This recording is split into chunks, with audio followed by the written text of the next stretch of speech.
கட்டுக்கோப்பாக இருக்க வேண்டிய நேரம். யாரும் வெளியே போக வேண்டாம். உள்ளது பாதுகாப்பு வாங்க. நமது போராட்டம் அரசு தரப்பில் இருந்து வரும் வரை இரவானாலும் தொடரும்.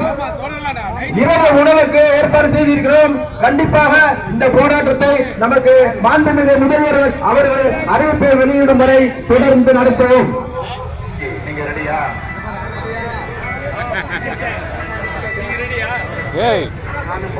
கச்சுபத்திக்கு போட்டு மேல ஏன்னா இது வச்சாலும் வாங்குறாப்பா, ஒண்ணு வச்சு வாங்கிடுறேன். மற்ற எல்லா கஷ்டமும் பண்றது கோர்ட்டுக்கு போய் கூட கிடைக்கல. அதனால நீங்க தான் சரியா கேட்டுக்கொள்கிறேன். ஐயா வணக்கம். 12,000 ரூபாய் ஓய்வூதியமாக பெற்றுக்கொண்டு வாழ்க்கை நடத்தி இருக்கக்கூடிய